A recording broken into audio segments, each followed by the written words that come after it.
같이 말씀 나누겠습니다. 오늘 말씀은 요한복음 5장 말씀을 나눌게요. 지난주에 제가 요한복음 4장에 사마리아인 말씀을 나누고 난 다음에 이렇게 하다가 요한복음 5장에 베데스다 연못가에서 만난 38년 병자의 이야기가 눈에 띄어서 이 말씀을 같이 좀 나누려고 합니다. 요한복음 5장 말씀을 좀 피셔서 보겠습니다. 제가 읽을게요. 그 후에 유대인의 명절이 되어 예수께서 예루살렘에 올라가시니라. 예루살렘에 있는 양문 곁에 히브리 말로 베데스다라 하는 못이 있는데 거기 행각 5이 있고 그 안에 많은 병자, 맹인, 다리 저는 사람, 혈기 마른 사람들이 누워 물의 움직임을 기다리니 이는 천사가 가끔 못에 내려와 물을 움직이게 하는데 움직인 후에 먼저 들어가는 자는 어떤 병에 걸렸든지 낫게 되미러라. 거기 38해 38년 된 병자가 있더라. 예수께서 그 누운 것을 보시고 병이 벌써 오래된 줄 아시고 이르시되 네가 낫고자 하느냐. 병자가 대답하여 주여 물이 움직일 때에 나를 못에 넣어주는 사람이 없어 내가 가는 동안에 다른 사람이 먼저 내려가나이다. 예수께서 이르시되 일어나 내 자리를 들고 걸어가라 하시니 그 사람이 곧 나와서 자리를 들고 걸어가니라. 이날은 안식일이니. 아멘. 여러분, 예수님께서 명절을 맞이하여서 예루살렘으로 올라가셨습니다. 얘들아, 이스라엘의 3대 명절 뭐야? 6월절. 6월절, 9월절? 6월절. 추수감사절. 자, 6월절까지 맞았어. 2개 더 있어. 자, 이스라엘에서 다년간 살다가 오신 최은우 선생님, 이스라엘의 베들레헴에서 태어나신 최은우 선생님, 이스라엘의 3대 절기 말해보세요. 6월절.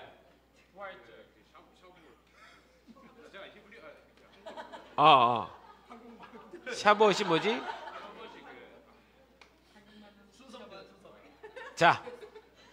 자, 이스라엘 3대 절기는 6월절, 77절, 그렇지, 초막절. 자, 따라해보세요. 6월절, 77절, 초막절. 네, 지금 이제 초막절이 지금 다가오고 있어요. 그러면 예수님은 명절을 맞이해서 예루살렘으로 올라가셨습니다 했을 때 이 명절은 무슨 명절일까요? 3대 명절 중에 무슨 명절일 것 같습니까? 힌트가 있긴 있어요. 무슨 힌트가 있냐면 물의 움직임을 기다리니, 그러니까 병자들이 물의 움직임을 기다리니, 그러니까 베데스다 사진 하나 띄워보세요. 베데스다라는 연못이 있는데 그 연못에 병자들이 다 모여서 물이 막 움직이기를 기다리고 있는 거예요. 자, 물이 막 움직이는 걸 기다리고 있는 이 장면, 이것을 보면 이 3대 절기 중에 무슨 절기인지 알 수 있습니다. 알아맞혀 보세요. 6월절, 77절, 초막절 중에 뭘까요? 77절? 예, 77 맞은 대답이었죠. 77절이 아니고 초막절입니다. 왜 초막절이냐면 아마 초막절에 이른비가 내려서 이스라엘의 비가 확 내리면 그게 그 비가 땅으로 들어가면서 간헐천으로 통해서 들어와 가지고 그렇게 들어오면서 지금 이 베데스다 연못 안에 그 물들이 쏟아져서 솟구쳐 올라오는 거예요. 우리 이번에 장마 경험했죠? 장마 왔을 때 막 물이 하수구로 쏟아져 들어가 가지고 그 중간에 있는 맨홀 이런 데서 물들이 막 쏟아 올라오잖아요. 그런 것처럼 그렇게 확 올라오는 시기가 초막절입니다. 그래서 이때는 지금 초막절인 거예요. 그러니 물이 한꺼번에 막 쏟아져서 올라오니까 그 물 색깔이 흙하고 섞여가지고 이렇게 좀 빨가스름한 그런 빛에 이렇게 물이 올라옵니다. 그러니 그게 사람들 볼 때 너무 신기하죠. 1년에 한 번씩 물이 확 올라오는데 언제 올라올지 모르겠는 거예요. 그러니까 그때 들어가면 병이 낫는다라는 속설이 있는 거예요. 사실 미신입니다. 실제 그 일이 일어나는 것은 아니고. 그래서 예수님이 그 명절에 이제 내려가신 거예요. 이 명절날은 이스라엘 모든 백성들이 다 예루살렘으로 올라옵니다. 왜냐하면 이스라엘의 모든 남자들은 1년에 한 번은 하나님께 성전에 들어가서 자기를 하나님께 보여드려야 돼요. 보여드린다는 의미보다는 하나님을 만나러 성전 안에 무조건 한 번씩은 가야 됩니다. 그러니까 3대 절기 중에 한 번씩은 가는 거예요. 어느 절기에 가든.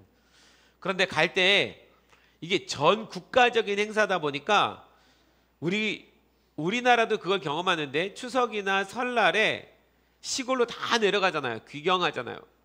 그래서 뭐 장난 아니지 않습니까? 고속도로가 그런 것처럼 똑같아요. 이스라엘도 전 국민들이 다 예루살렘으로 모이는 거예요.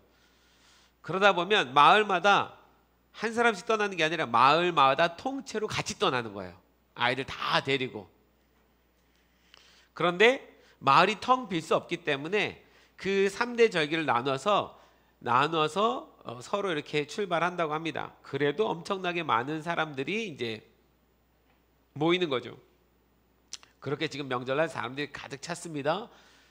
이때에 전국에 있는 병자들은 다 모이는 거예요. 베데스다 연못에 혹시 물이 솟구쳐 올라오면서 물이 막 흔들리면 이때 들어가면 나을까 싶어서 예수님이 그 베데스다 그 연못을 방문하셨습니다. 예수님이 방문하실 때는 분명히 이유가 있는 거예요. 근데 이 베데스다가 어디에 있냐면 양문 가까이 있습니다. 양문은 뭐 하는 문일까? 양문은 뭐하고 관련돼 있어요? 양이죠. 양이 뭐 하는 문이에요? 양이 들어가는 문이에요. 양이 들어가는 문이에요. 그러니까 양문 옆에 베데스다 연못이 있어요. 자, 이 양은 어디로 들어갈까요? 성전으로요. 성전으로 들어가서 어떻게 되는 거예요? 제단에서 죽어야 되는 거예요. 그 양이 들어가는 문입니다. 그러니까 사실은 이 양문은 굉장히 중요한 문인 거죠. 예수님에게 있어서 양문은 당신이 십자가에서 당신을 제물로 바칠 어린 양이기 때문에 이 문은 예수님이 들어가는 문이 맞습니다.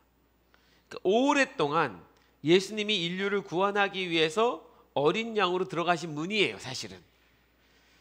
그러니 이 예루살렘에 여러 문들이 있지만 이 양문이야말로 제일 중요한 문입니다. 이게 구원의 문이니까요.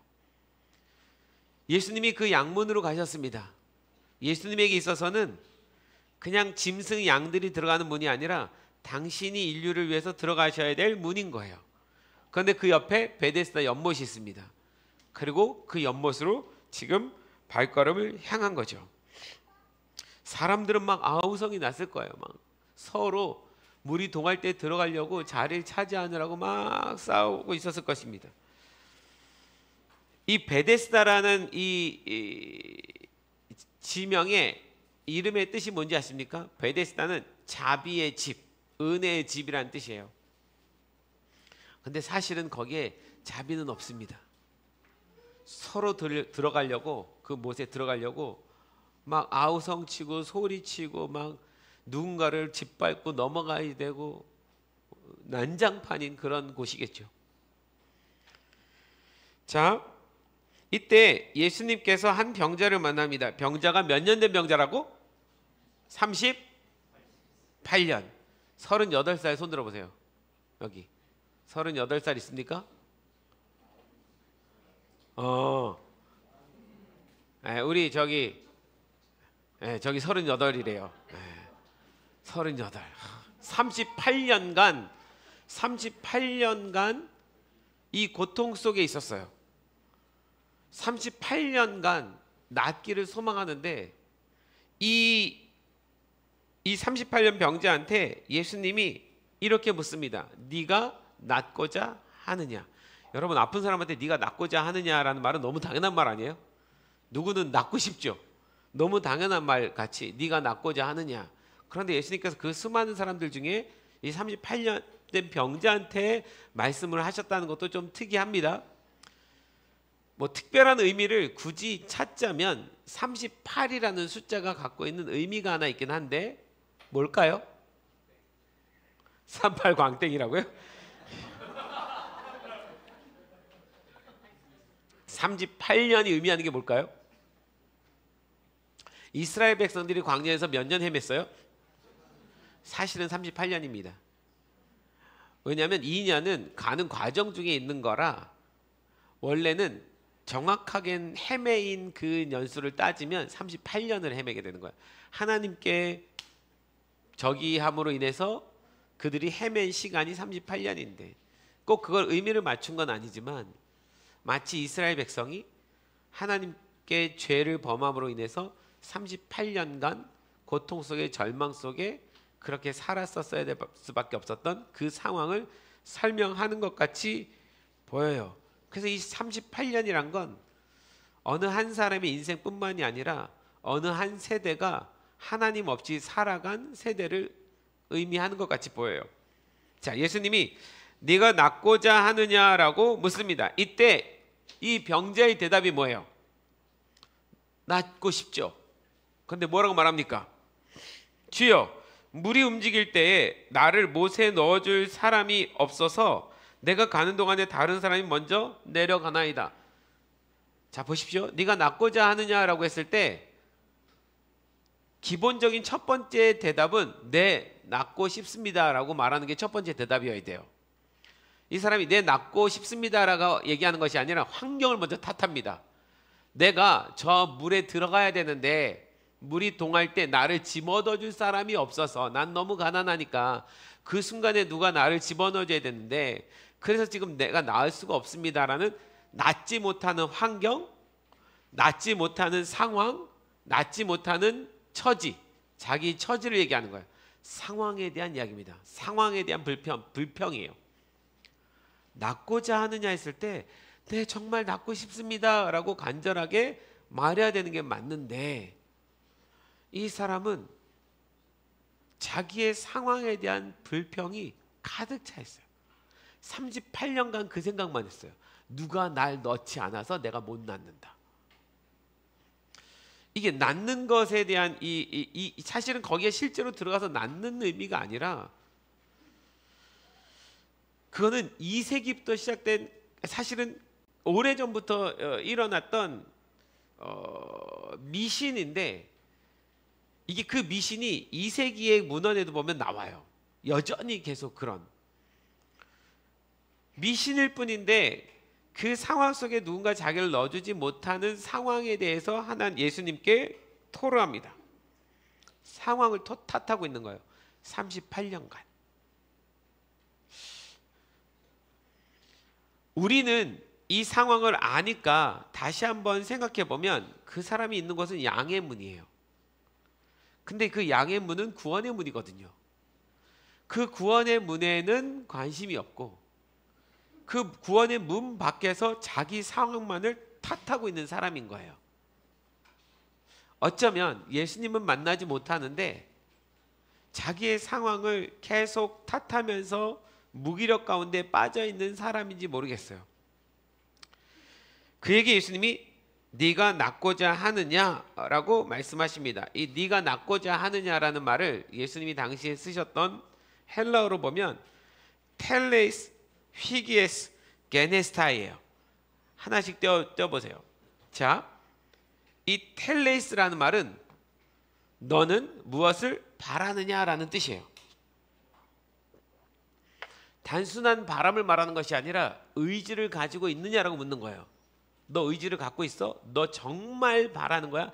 네 안에 의지가 있어? 근데 지금 이 사람 안에 있는 건 의지가 아니라 뭐예요?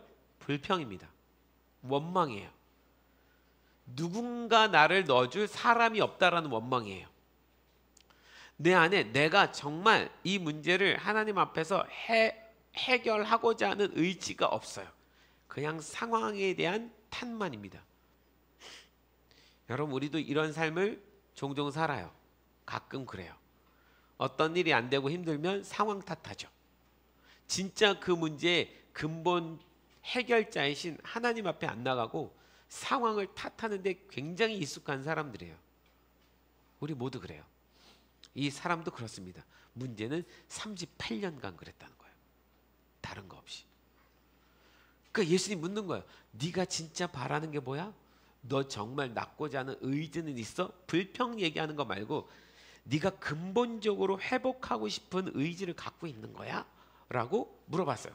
텔레이스. 그 다음 휘기에스. 이 휘기에스는 뭐냐면 네가 정말 바라냐? 낫기를 바라냐? 라는 말이잖아. 낫는다. 낫기를 바라냐. 여기서 낫는다라는 단어가 휘기에스인데 건강한, 온전한 이라는 의미예요. 그런데 여기서 건강하다라는 말은, 온전하다라는 말은 신체적인 건강만을 말하는 게 아니에요. 너 지금 38년 된 병자로 있지? 이 병에서 네가 낫고 싶어? 이 병 낫고 싶어? 라고 말씀하신 게 아닙니다. 병 낫고 싶어라는 말이 아니라 정신적으로 영적으로도 완전히 온전해지고 싶어? 라고 물은 말이에요. 왜냐하면 그 당시에 치유를 받는다, 낫는다라는 단어는 이 단어를 쓰는 것이 아니고 두 단어가 있습니다. 하나는 이아오마이, 또 하나는 테라피오. 이게 일상적으로 병에서 낫는다라는 표현을 쓸 때 쓰는 단어예요. 근데 예수님이 그 단어를 쓰지 않고 휘기에스, 휘기아에오 이 단어를 쓰신 거예요. 이거는 예수님께서 의도가 있는 거예요. 너는 지금 병이 낫는 것만의 문제가 아니야. 네 마음과 네 영적인 상태와 너의 모든 것들에 문제가 있기 때문에 병이 온 거지. 병만 치유받아서는 의미가 없어. 네가 너의 모든 존재가 치유받지 않는다면, 너의 전 인격적인 치유가 일어나지 않는다면, 그러면 아무 의미가 없어. 네가 정말 낫고자 하느냐라고 말씀하셨을 때 이 말을 듣는 38년 된 병자도 그 말의 뉘앙스를 보고 놀랐을 거예요. 단순히 병의 치유만을 말하고 있는 게 아니란 걸 단어를 들으면서 아니까. 너의 정체성은 치유받고 싶어? 너의 마음 상태는 치유받고 싶어? 너의 영적인 것도 치유받고 싶어? 네가 누구인지 너 알고 싶어? 너 정말 하나님의 사람처럼 되고 싶어? 이게 다 포함된 거예요. 근데 이 말에 대한 이 병자의 대답은 그 의미를 먼저 찾기 전에 자기도 모르게 쏟아져 나오는 불평부터 나오는 거예요. 상황이 안 되는 것에 대한 원망. 예수님 뭘 말씀하려는지 이해를 못한 거예요. 자, 그 다음에 게네스타이, 못못이 되다. 넌 낫고자 하느냐, 뭐 낫게 되기를 원하냐, 이 게네스타이가 기노마의 이제 부정사인데 못못이 되다라는 뜻인데, 제가 이 단어를 보다가 좀 놀란 게 이 기노마이라는 단어 안에 소속을 나타내는 의미가 들어있대요. 소속. 그 사람이 어디에 소속이냐. 사실은 못못이 되다라는 그런 단어인데 이 되다라는 의미 안에는 어디에 속해 있느냐라는 의미가 포함되어 있는 거예요. 예수님이 의도적으로 이렇게 쓰신 이유는, 자, 38년 된 병자는 지금 양문 밖에 있습니다. 이 사람은 예루살렘 안에 들어갈 수 있습니까? 없습니까? 없어요. 병자로서 부정한 사람이라 예루살렘 안에 들어갈 수가 없는 거예요. 수많은 명절날 사람들이 하나님 앞에 자기를 보여드리러 들어가는데 그 자리에 들어갈 수가 없습니다. 하나님을 만나러 갈 수 없다는 얘기예요. 하나님 만날 자격이 없는 사람인 겁니다. 38년간 병자로서 그 베데스다 연못에 가서 1년에 한 번씩 와가지고 거기서 자기의 육체적인 병이 나을 수 있느냐 없느냐, 상황이 안 되는데도 불구하고 할 게 없으니까 와서 기다리고 있는 그 자신인 거예요. 하나님을 만난다? 내가 하나님 백성으로 다시 정체성을 회복한다? 이런 건 상상조차도 못하는 거예요. 그런데 그에게 예수님께서 말씀하시는 거예요. 네가 하나님의 백성인 건 알아? 너도 하나님께 너의 몸을 보여드리러 나갈 수 있는 존재인 거 알아? 하나님이 너도 받아주실 거 알아? 이게 지금 예수님이 이 병자한테 한 얘기예요. 네가 낫고자 하느냐라는 이 표현 안에 예수님은 굉장히 많은 것을 지금 담고 있는 거예요. 너도 아브라함의 자손이야? 너도 하나님의 백성이야? 네가 육체만 낫는 것이 아니라 너의 정체성까지 회복돼야지 돼. 그러면 너의 마음과 영적인 모든 것이 다 회복될 거야. 너는 온전한 하나님 백성으로 일어날 수 있어. 육체의 치유가 전부가 아니야.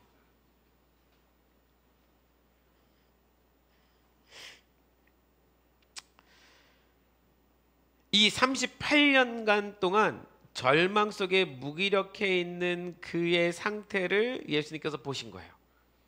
그의 마음의 상태, 영혼의 상태. 그래서 그에게 묻고 싶은 거예요. 근본적인 변화의 갈망을 갖고 있느냐? 너 정말 몸만 치유받는 게 아니라 완전히 전 인격적으로 치유받고 싶어?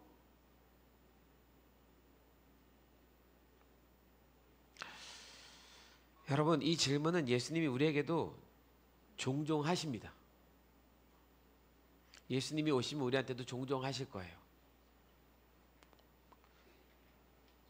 네가 정말 회복되고자 하느냐?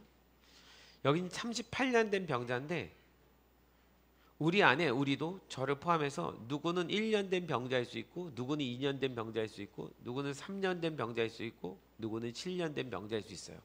제가 여기서 말하는 병자는 단순히 병 걸려서 아프다는 의미가 아니라 자기 정체성을 다 잃고 원망과 불평 속에 어떻게 일어날 때일지 몰라서 그렇게 살아가고 있는 무기력한 사람 말하는 거예요.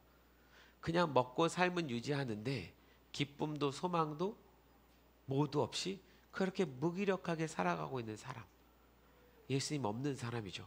예수님 없는 삶이죠. 이렇게 사는 사람. 단순히 38년 된 병자만을 말하는 것이 아닙니다. 어떤 때 보면 우리가 그런 병자일 수 있는 거예요. 그때 주님이 찾아오셔서 우리에게 묻습니다. 네가 낫고자 하느냐? 어쩌면 오늘 이곳에 우리가 주님 앞에 예배드리러 왔을 때 주님께서 여러분에게 이 말씀을 통해서 똑같이 질문하시는지 모릅니다. 네가 낫고자 하느냐? 생각해 보세요. 내가 정말 회복해야 될 부분들이 뭐가 있는지, 나는 정말 전체적으로 회복되기를 원하는지. 할렐루야. 원하십니까? 네. 우리는 원해야지 됩니다. 우리는 삶의 문제로부터 주님 이거 회복시켜 주십시오라고 하는 것이 익숙해요. 그런데 주님은 그 삶의 문제만이 아니라 난 네가 회복됐으면 좋겠어. 네가 온전히 회복되면 그 삶의 문제는 당연히 이길 수 있으니까. 아멘. 이번 주 금요일 날 제가 다윗의 예배라는 주제로 지금 시리즈로 설교를 하고 있잖아요. 두 번째 설교를 했는데 이번 주 금요일 날 전했던 말씀은 정말 중요한 말씀입니다. 진리니까요. 우리가 지성소고 우리 안에 하나님의 발이 들어와 있습니다. 하나님의 임재 안에 우리가 있는 거죠. 이것을 믿는 자는 그 믿음 안에서 그래서 온전한 하나님과의 교제와 회복이 일어날 거지만 이걸 믿지 않거나 무지해서 알지 못할 경우에는 그 은혜를 누릴 수 없는 거죠. 세상은, 어둠의 사단은 계속 우리를 어떤 문제 속에 가두어 버리려고 합니다. 상황 속에 가두려고 해요. 38년 된 병자처럼. 지금 이 말씀이 그걸 우리에게 설명하는 거예요. 항상 그 문제 속에 가두어 놔버려요. 그 한 번 갇히기 시작해서 38년 동안 갇힌 사람이 있다라는 설명을 하는 거예요. 이스라엘 백성들이 가나안에 들어갈 때 가나안에 들어가는 가나안의 축복보다도 가나안에서 만날 아낙 자손 때문에 두려워서 그 문제의 상황 속에 빠져버리니까 그래서 38년이라는 시간을 그 문제에 갇혀버렸어요. 각자 우리 인생 가운데 갇혀버리는 문제들이 있습니다.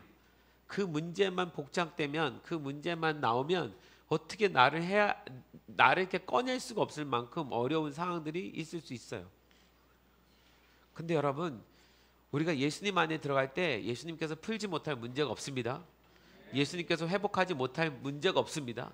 내 마음이 회복되고 내 영이 회복되면 내 삶의 모든 문제는 내가 능히 이길 수 있는 겁니다.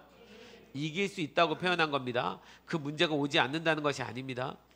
주기도문 마지막에, 이 주기도문은 꼭 처음부터 외워야만 끝에 구절도 말할 수 있어요. 이게 하나로 있어가지고 중간 딱 안 돼요.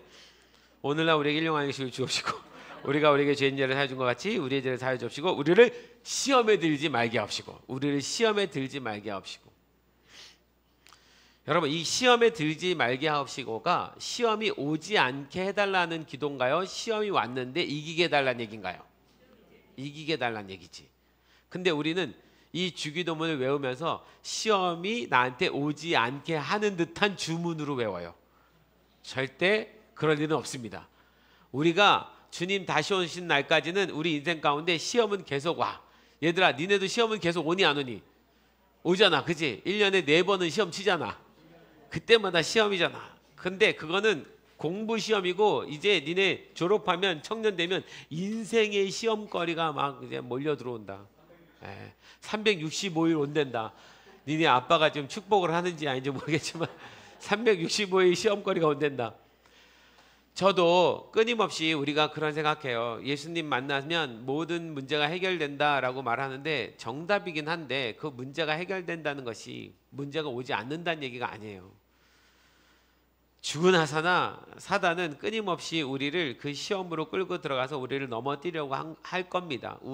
우는 사자처럼 우리를 날마다 보고 있어요. 시험은 와요. 문제는 옵니다. 상황은 안 좋아요. 사단은 우리가 그 상황 속에 갇히기를 원해요. 그래서 그 상황을 불평하면서 시간을 다 보내기를 원합니다. 사실 예수님 만나고 예수님 안에 들어가면 그 상황을 이길 힘을 내가 가질 수 있는데, 내 정체성이 바뀌니까. 예수님이 지금 하는 말이 그거예요. 네가 낫고자 하느냐? 병 낫는 게 문제가 아니야. 지금 당장 병이 나았다 할지라도 너의 근본적인 마음의 문제를 치유하지 않는다면, 너의 영적인 상태를 치유하지 않는다면 넌 또다시 이 병에 걸릴 거야. 왜냐하면 예수님께서 병 고치시고 난 다음에 이 사람을 다시 만납니다. 다시 만났을 때 예수님 뭐라고 말씀하시냐면, 네가 병에서 나았느냐? 다시는 죄를 짓지 마라. 그럼 이 병이 뭐에서 시작된 거예요? 죄에서 시작된 거예요. 이 사람은 모든 병이 죄에서 시작된 건 아니지만 적어도 이 사람은 죄에서 시작된 거예요. 그가 38년 전에 어떤 죄를 저지른 거예요. 그 죄로부터 인하여서 파생돼서 내 안에 문제가 생겨난 거예요. 그런데 여전히 그 죄의 문제를 근본적으로 치유하지 않는다면, 해결하지 않는다면 계속 그 문제 속에 살아갈 수밖에 없는 사람인 거예요. 그래서 예수님은 네가 낫고자 하느냐 할 때 이 낫는다라는 단어를 전인격적인 변화를 설명하시는 거예요. 여러분, 그렇게 전인격적으로 변화시킬 수 있는 분은 예수님 한 분뿐입니다. 너 네가 내가 누군지 알아? 지난주에 말했던 사마리아 여인에게 말했던 거와 비슷한 케이스예요. 너 내가 누군지 알아? 내가 너에게 명령을 하고 네가 믿으면 너는 전인격적인 치유가 일어날 거야. 그거 갈망해? 몸 치유받는 거 정도가 아니라 진짜 마음부터 너의 정체성까지, 하나님의 백성인 정체성까지 완전히 회복되기를 원해. 그가 처음에는 불평을 했으나 아마 그 후에 이 말이 무엇인지를 깨달으면서 갈망하는 마음을 가졌을 거예요. 그래서 그 예수님께서 이 사람을 고쳐주십니다. 자, 고쳐줄 때 예수님 뭐라고 말씀하시냐면, 일어나 내 자리를 들고 걸어가라. 뭐라고요? 일어나 내 자리를 들고 걸어가라. 자, 이 일어나라는 단어가 뭐예요? 일어나라는 단어가 에게이로라는 단어인데, 이게 깨우다라는 단어인데, 일어나라는 말이 자리에서 앉아있다가 일어나라는 의미도 있지만 사실은 깨우다라는 의미가 커요. 그 사람이 깨어나는 거예요. 무언가에 눌려있고 하나님의 이 진리의 세상에 없었던 그가, 그 문제 속에 허덕이던 그가, 그 사고가, 그 생각이, 그 영이 깨어납니다. 에게이로, 일어나라. 그러니 그가 그 영혼이 깨어나니까 병도 고침을 받는 거예요. 그래서 이 에게이로라는 단어는 죽은 자를 일으키다라고 설명할 때 많이 쓰는 단어예요. 예수님의 원하심은 진짜 근본적인 치유입니다. 허황된 미신을 믿으면서 무기력하게 38년을 살아간 그에게 예수님은 에게이로, 그를 깨우셔서 일으키신 거예요. 그 영혼을 다시 소생케 해주셨습니다. 네 자리를 들고 걸어가라는 말은 그 자리는 38년 동안 그 인생의 무기력함을 설명해요. 불평과 원망과, 여러분 그 자리가 우리 그 119 대원들이 와가지고 사람 싣고 갈 때 이런 거 좁다란 거 있죠. 이렇게 들 것 있잖아요. 딱 그 정도 사이즈입니다. 지프로 엮은 건데 사실은 자기 누우면 딱 자기 몸 하나 들어갈 정도밖에 안 되는 침상이에요. 평생을 38년을 그 침상이라는 테두리 안에서 무기력하게 사는 거예요. 그의 인생은 그 침상 안에 있습니다. 다른 게 없어요. 제가 생각할 때 예수님께서 그에게 다시는 죄를 짓지 마라 라고 말씀하신 걸 보면 그가 이 정도의 병이 걸린 건 어떤 극심한 우상 숭배를 통해서 하나님을 떠났기 때문에 그에게 일어난 병일 거예요. 아니면 너무도 세상적인 사람이기 때문에 세상에서만 살아가면서 하나님을 떠난 사람이니까 그의 인생이 그 좁은 침대 안에 갇혀버렸어요. 완전한 무기력한 사람으로. 주님이 일어나라. 에게이로. 여러분, 오늘 믿음으로 우리도 들읍시다.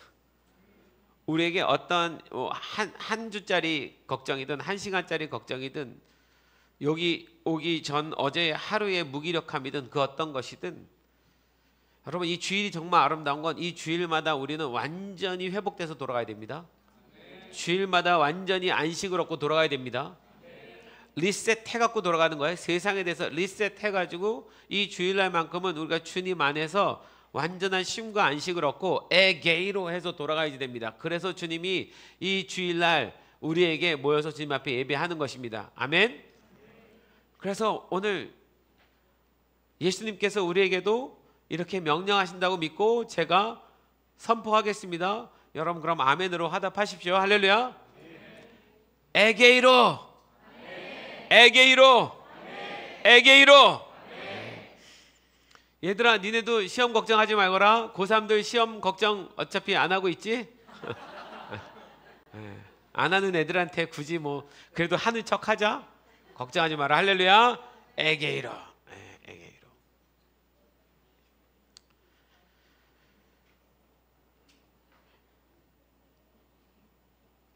지금 이 베데스다 연못이 양문 곁에 있어요.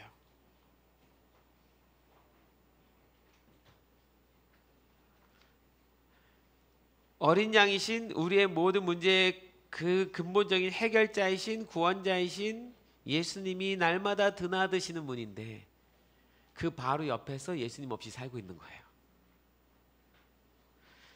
우리는 언제든 예수님을 만날 수 있는 시대에 살고 있고 예수님 이야기를 듣는데도 불구하고 여전히 이 세상적인 무기력함에서 헤어나오지 못한 사람들이 태반이에요. 진짜 아이러니한 거예요.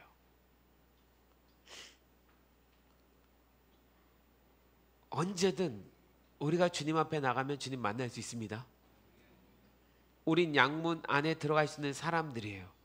굳이 베데스다 연못에 가서 뭔가 미신적으로 어떻게 치유받기를 구할 필요가 없는 거예요. 그 양문 안에 들어가서 내 모든 죄와 내 모든 병까지도 다 해결해 주신 예수님 앞에 나아가면 되는 거예요. 이게 아이러니인 거예요. 그 구원의 문이 옆에 있는데 그 문에 안 들어가고 들어갈 수도 없고 그 옆에서 미신적으로 이걸 해결하려고 애쓰는 사람. 그게 지금 이 베데스다의 38년 된 병자인 거예요. 자, 이 여름에도 우리 캠프 때문에 뭐 이래저래 설교를 지금 계속 합니다. 어제도 토요일 날 성남 청운교회, 목요일 날 저한테 부탁하셔가지고 토요일 날 어저께 급작스럽게 부흥회 다녀왔는데 설교하면서 그런 생각 들어요.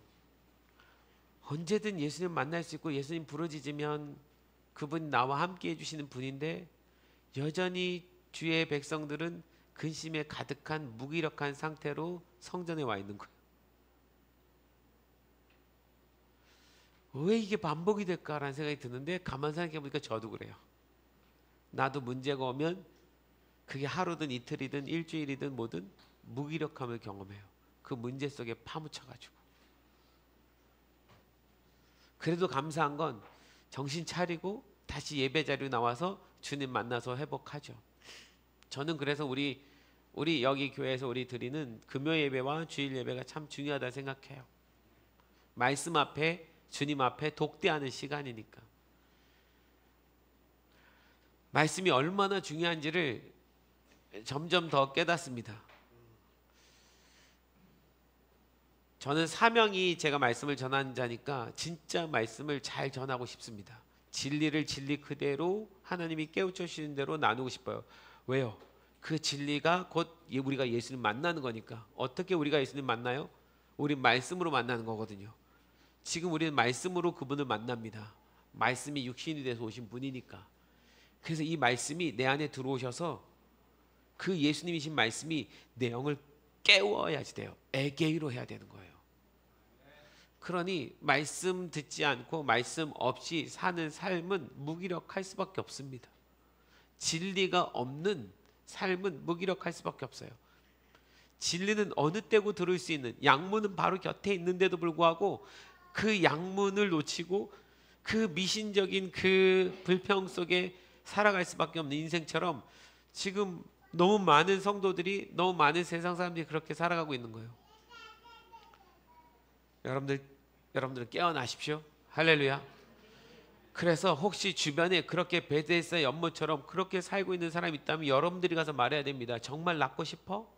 너 정말 예수님 만나고 싶어? 네 인생 정말 해결하고 싶어? 근본적으로 치유가 필요해? 그러면 예수님만이 답이야 라고 말해줘야 됩니다. 그게 정답입니다. 말씀이 들어오면 이 말씀이 우리로 모든 상황을 이기게 합니다. 할렐루야. 부활의 영이 들어왔기 때문에 이 모든 문제들을 다 극복할 만한 믿음이 내 안에 생기는 거예요. 바울 보십시오. 감옥을 그렇게 갇히고 매를 그렇게 맞아도 그 영이 살아있으니까 절대 무너지지 않아요. 자기가 누구인지 아니까요. 제가 금요일날 그 얘기 했잖아요. 우리 인생에 다가오는 문제들은 좀 불편하고 조금 힘들 뿐이다. 그러나 결코 그거를 두려움으로 가져가지 마라. 할렐루야. 그걸 두려움으로 가져가는 순간 우리는 사단의 종이 되는 거예요. 어떤 문제들은 올 수 있어요. 그 문제는 이건 불편하다. 불편하고 좀 귀찮고 힘들고 조금 힘들자. 그런데 이 문제가 내 영혼을 두려움으로 끌고 갈 수는 없어. 왜? 주님이 나하고 함께 계시는데. 주님이 내 안에 계신데 어떻게 두려움과 주님이 동시에 있을 수 있어? 항상 이렇게 생각하고 믿음으로 받아들여야지 돼요. 그래야 그 두려움으로부터 나를 이겨냅니다. 주님 초청하십시오. 두려움은 떠나갑니다. 문제는 그대로 있을 수 있어요. 그러나 시간이 지나가면 그 문제도 주님이 나한테 해결할 지혜도 주십니다. 아멘.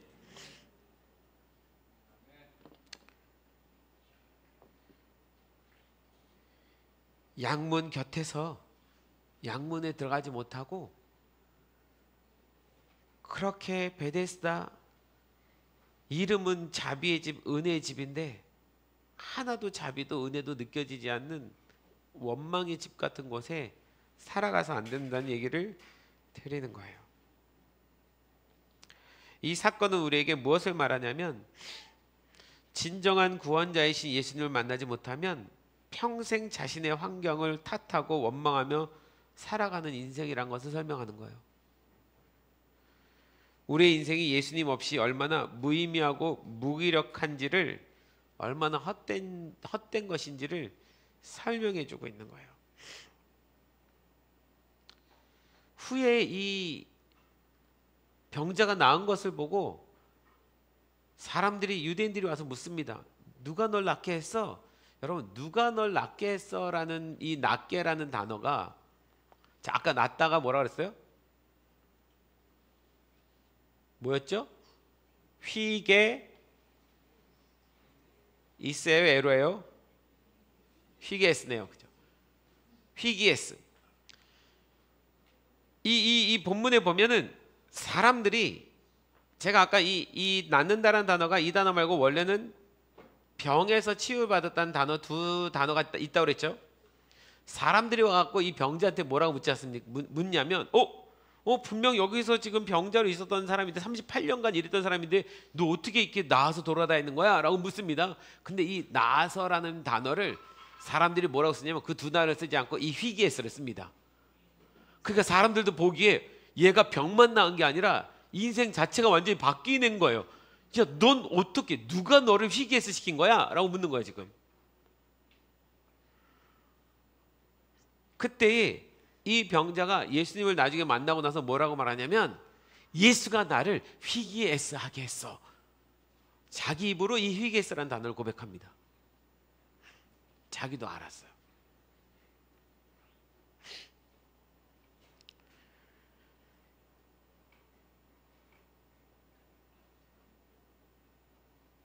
제가 뭘 설명하려고 하다가 지금 잊어버렸네요. 뭘 설명하려고 했을까요? 어쨌든요. 이 병자가 자기가 온전하게 회복된 걸 깨달아요. 전 이 유대인들이 이해가 안 되는데 이 유대인들이 야, 네가 전인격적으로 지금 치유를 받은 이거 누가 한 거야?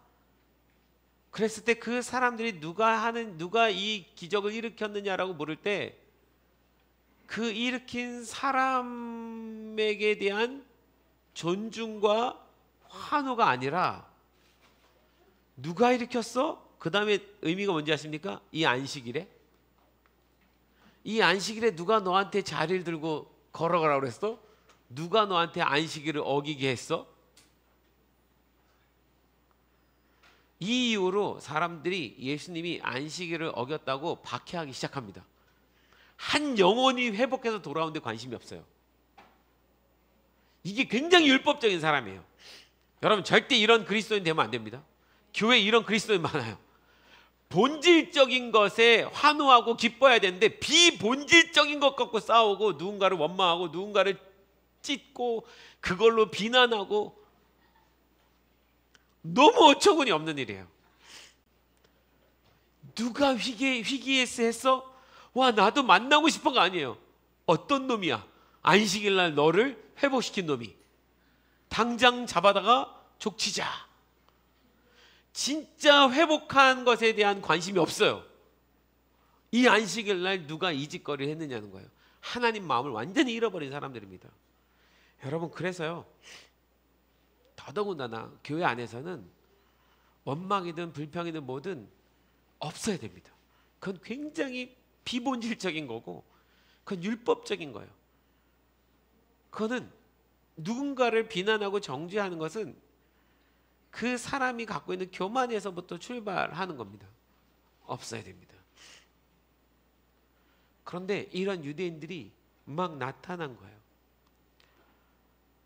그 너무 놀라운 아름다운 축복의 은혜가 일어났는데 그러나 반대로 그 예수님을 비난하는 사람들이 나타난 거죠. 말씀 한번 볼까요? 뒤에 이어서 한번 볼게요. 어떻게 했는지. 그 사람이 곧 나와서 자리를 들고 걸어가니라. 이날은 안식일이니. 그죠? 9절 10절. 유대인들이 병 나은 사람에게 이르되 안식일인데 네가 자리를 들고 가는 것이 옳지 아니하니라. 평생을 무기력하게 그 침대에 누워서 살던 사람이 그걸 들고 일어나서 걸어가면 박수치고 와, 네가 드디어 살아났구나. 너도 이제 한 인생으로 살 수 있겠구나. 축복해야 되는데 38년 만에 일어난 사람한테 하는 말이 네가 그 자리를 들고 일어서 걸어가는 것이 옳지 않다. 이게 할 말이에요? 이게 할 말이냐고요. 진짜 문제가 있는 거예요. 이게 종교적이에요. 여러분, 교회는 종교적이 돼서는 안 됩니다. 이건 비난할 문제가 아니에요. 축복해야 될 이야기죠. 하나님의 은혜를 구하고 그 은혜를 기뻐하고 그 은혜 가운데 함께 머무를 수 있어야지. 그 은혜, 하나님이 주신 은혜는 바라보지 않고 그 어떤 한 잘못, 어떤 한 문제, 내가 원치 않는 어떤 한 행동, 이거 하나 때문에 누군가를 이렇게 비난해 버리면 결국 이 비난이 누구에게로 갑니까? 예수님에게까지 가는 거예요. 그게 무서운 거예요. 예수님을 판단하고 비판하는 데까지 갑니다. 대답하되 나를 낫게 한 그가 자리를 들고 걸어가라 하더라 하니, 나를 낫게 한 그가 휘기에스, 나를 휘기에스 해준 사람이 들고 걸어, 그래서 난 걸어간 거야. 그들이 묻되 너에게 자리를 들고 걸어가라 한 사람이 누구냐 하되, 고침을 받은 사람이 그가 누구인지 알지 못하니, 잘 모르겠어요 누구인지. 이는 거기 사람이 많음으로 예수님께서 이미 피하셨습니다. 그 후에 예수께서 성전에서 그 사람을 만나 이르시되, 만났어요. 보라 내가 나았으니 휘기에스, 너 알지? 내가 너를 어떻게 고친 건지, 네가 어떻게 회복된 건지 알지? 더 심한 것이 생기지 않게, 너 이거보다 더 심하게 될 수도 있어. 그렇지 않게 하기 위해서 다시는 죄를 범하지 말라. 아멘. 죄 때문에 일어난 일인 거예요. 그 사람이 유대인들에게 가서 말합니다. 이제 알았어요, 누가 날 고쳤는지. 자기를 고친 이는 예수님입니다 라고 말을 한 거예요. 그러므로 안식일에 이런 일을 행하신다 하여 유대인들이 예수를 박해하게 된지라. 예수께서 그들에게 이르시되 내 아버지께서 이제까지 일하시니 나도 일한다. 예수님이 불에다가 기름을 뿌렸어요. 안식일에 왜 이 짓을 했냐라고 하는데, 예수님께서 그거에 대해 뭐라고 말씀하셨어요? 아버지께서 일하시니 나도 일한다. 하나님이 일을 하라고 하셨으니까 내가 한다. 그 말을 하나님이 시키셔서 이러면 될 걸 아버지께서 일하시니 나도 일한다 그렇게 말해버리니까, 하나님을 아버지라고 말해서 자기를 하나님과 동급으로 만들어버린 거예요. 그러자 유대인들이 이로 말미암아 더욱 예수를 죽이고자 하니, 이는 안식일을 범할 뿐만 아니라 하나님을 자기의 친아버지라 하여 자기를 하나님과 동등으로 삼으심이라. 이때부터 예수님이 죽음의 길을 걸어가셔야 되는 상황이 일어난 거죠. 자, 오늘 이야기를 이제 마치겠습니다. 여러분, 제가 이 말씀을 이렇게 이번 한 주 이렇게 묵상하면서 예수님은 매일매일 우리에게 똑같이 말씀하시고 계시다고 믿어요. 네가 낫고자 하느냐. 아멘. 모든 어떤 문제 속에서도 주님은 이 문제를 내가 해결하기를 원하느냐라고 묻지 않아요.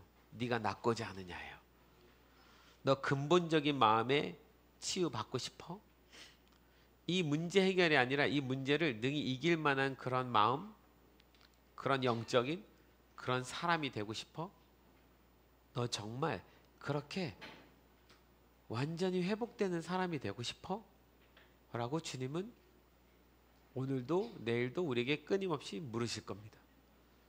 그때 아멘 하십시오. 주님, 내가 진짜 완전히 회복되기를 원합니다. 이 무기력에서 내가 회복되기를 원합니다. 당신과 함께 살아가는 기쁨을 누리기를 원합니다 라고 고백하십시오. 그리고 믿음의 소리를 들으세요. 뭐라고요? 에게이로. 주님이 여러분에게 에게이로가 하십니다. 내가 내 안에서 내 영에게 외쳐야 돼요. 에게이로, 일어나라. 내 영혼아, 이 문제로부터 일어나라. 에게이로, 나는 하나님의 백성이다. 하나님의 자녀다. 일어나라.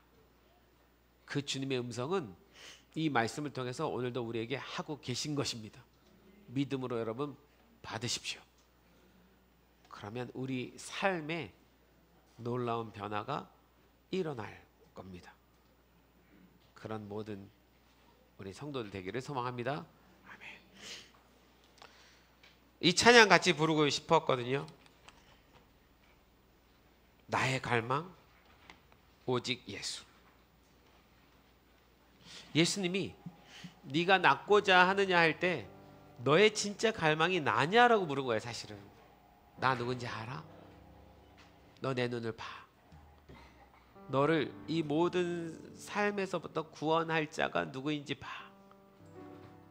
너 나를 갈망하냐? 내가 예수야. 내가 이 양의 문이야. 내가 그 양이야. 내가 너를 구원하러 온 그 양이야. 나를 갈망하냐? 이 대답에 이 질문에 우리는 날마다 예라고 고백해야 됩니다. 나의 갈망 오직 예수. 내 영혼의 깊은 외침 주께 향하네. 나의 예수, 내 모든 것, 내 삶의 주관자 예수께 모두 드리네. 우리 찬양 고백하면서 오늘 이 주님 주신 이 말씀을 믿음으로 받기를 소망합니다. 우리 찬양하겠습니다. 우리 같이 일어나셔서 찬양할까요? 나의 갈망 오직 예수, 오직 예수,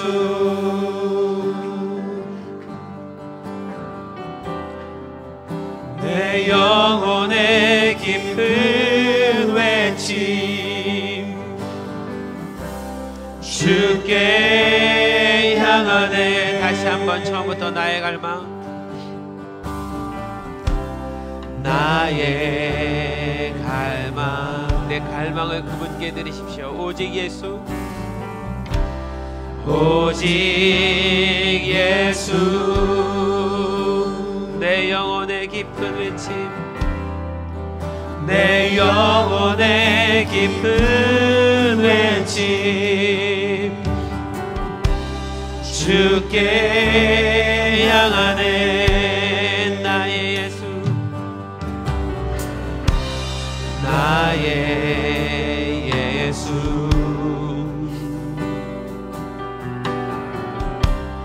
내 모든 것,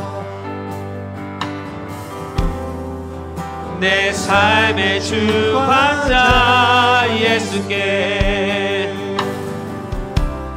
모두 드리네.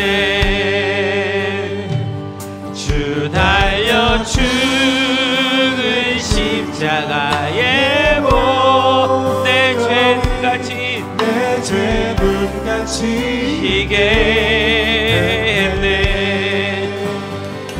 주 달려 죽은 십자가의 보혈이 내 죄 눈같이 희게 했네. 주 달려 죽은 십자가의 보혈이 내 죄 눈같이 희게 했네. 주 달려 죽은 십자가의 보혈이 내 죄 눈같이 희게 했네.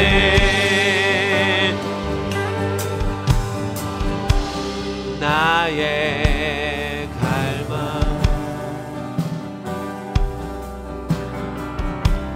오직 예수, 아멘. 내 영혼의 깊은 외침 주께 향하네. 주께 향하네. 다시 한번 나의 갈망, 나의 갈망, 오직 예수,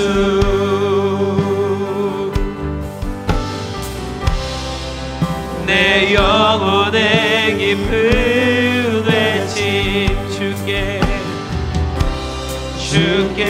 한 번 더 고백합시다. 주님께 고백하십시오. 나의 갈망, 나의 갈망, 아멘. 주님 그렇습니다. 오직 예수,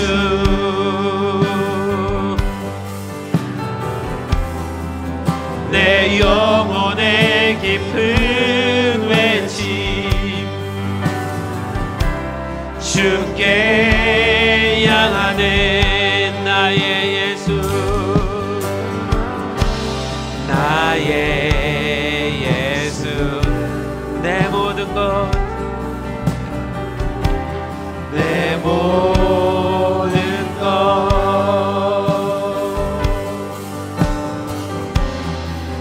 내 삶의 주관자 예수께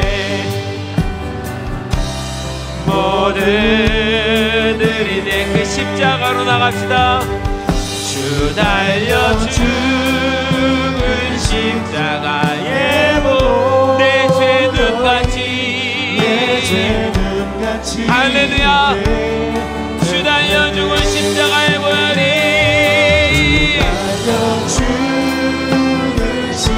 내 죄는 같이 이겼네. 우리는 그 죄를 용서받음으로 우리의 모든 것이 다 취함을 받았습니다.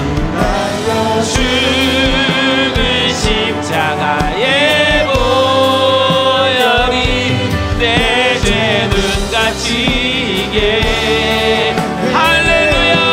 아멘. 주님 주 달려 죽은 십자가의 보혈이 내 죄는 같이 이게 주 달려 죽은 십자가의 보혈이 내 죄는 같이 주님께서 우리 죄를 용서하시고 우리에게 애게 이루라고 말씀하십니다. 달려 죽은 십자가의 보혈이 내 죄는 같이 우리 주님께 감사의 기도를 드립시다. 주님은 언제든 우리에게 오셔서 네가 낫고자 하느냐 물으십니다. 우리가 원하면 그분은 우리를 애게 이루해 주십니다. 우리는 죄로부터 용서를 받은 것뿐만이 아니라 우리는 전 인격적으로 주님과 함께함으로 시험을 받은 주님의 자녀들입니다. 주님 믿습니다. 믿음으로 고백하며 주님 앞에 감사하며 나아갑시다. 예 주님, 예 주님, 예 주님. 당신으로 인하여 우리는 온전히 취함을 받은 주님의 자녀들입니다. 당신으로 인하여 우리는 취함을 받았습니다. 애기로 일어나라, 깨어라. 주님 말씀하신 대로 깨어나겠습니다. 일어나겠습니다. 주님 나의 모든 무기력함에서 나의 모든 상황에 묶인 삶에서 나를 건져내어 줄 줄 믿습니다. 이전까지 가지고 있었던 모든 상황과 관계의 문제, 그 문제 중에 갇혀있던 우리를 구원하여 주십시오. 주님 이전까지 있었던 모든 무기력함에서 일어나게 하여 주십시오. 모든 상황에서 예수님에게로 마음을 돌릴지어다. 주님 우리가 원하는 것은 단순히 문제 해결이 아닙니다. 당신이 필요합니다. 예수님 당신이 필요합니다. 주님만이 나를 애게 이루할 수 있습니다. 주님만이 나를 낫게 하실 수 있습니다. 주님 우리에게 오셔서 휘기에스 해주십시오. 휘기에스 해주십시오. 이 시간 이 예배 가운데 있는 주의 자녀들 가운데 휘기에스 해주십시오. 당신을 만남으로 온전한 회복이 일어나게 하여 주십시오. 예 주님 감사합니다. 주님은 우리의 구원자이십니다. 예수님 당신은 우리의 구원자이십니다. 모든 문제의 근원의 해결자이십니다. 예 주님,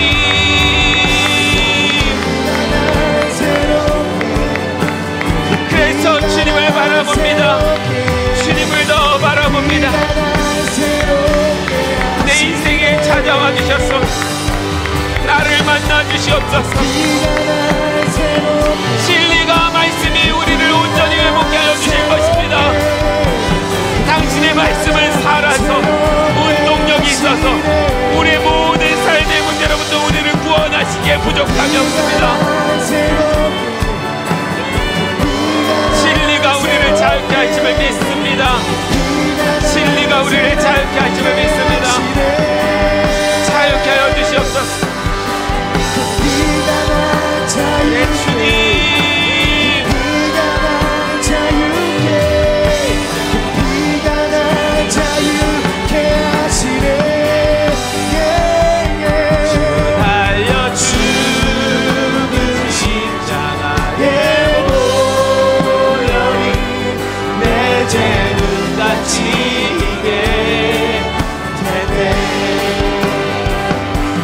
달려 죽은 십자가의 보혈을 내 죄는 갇히게 했네.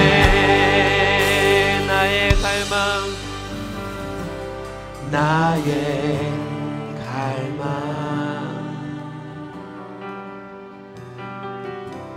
오직 예수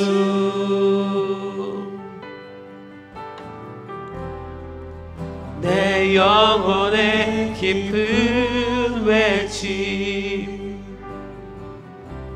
주께 향하네. 나의 예수 나의 예수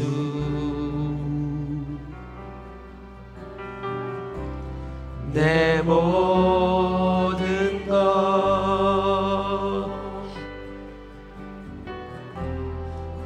내 삶의 주관자 예수께